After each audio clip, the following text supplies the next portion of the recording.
Yeah. So most of my life, I kept asking, what's wrong with me? Right. Like, no matter what I did, I was super successful in the corporate world. I had all kinds of awards. I was making all kinds of money, but I never felt enough.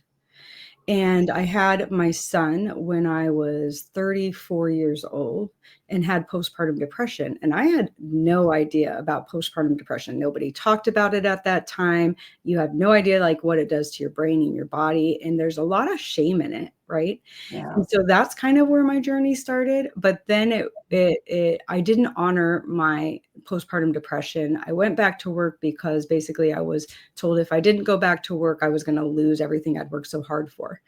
And so I went back to work. I didn't honor it. And it ended up causing me to be burned out in a mental space where my body was completely, this is why the body is important, right?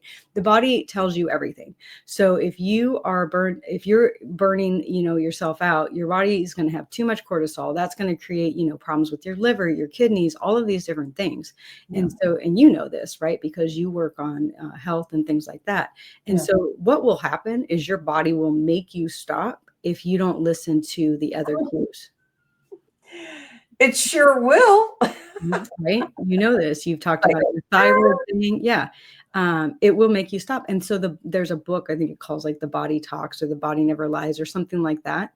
And so what I did was I literally read a ridiculous amount of books, tried different methods, and tried to figure out how do I combine these things so that I can teach what actually works. Because, also you'll find lots of people who teach things and you're like, yeah, that's not going to work for most people. Right. yeah. You'll have a lot of people who are like, well, just connect with your consciousness and Mhm. live in the moment. And it's like, how do I live in the moment when I haven't learned how to do That that? sounds like anxiety. It's like, it might be in jets because I don't know how to do that. And they're like, oh, no, just do that. Or come from your heart. You're like, oh, okay. Yeah, like I don't if you don't know how to do that, right? And the funny thing is when I was trying these things, a lot of them I would feel like a failure.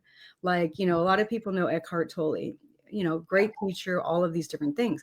But he would always say like the power of now, being in the moment and this and that. And when I couldn't achieve these things, I felt like, what's wrong with me? Like, how come I can't get there?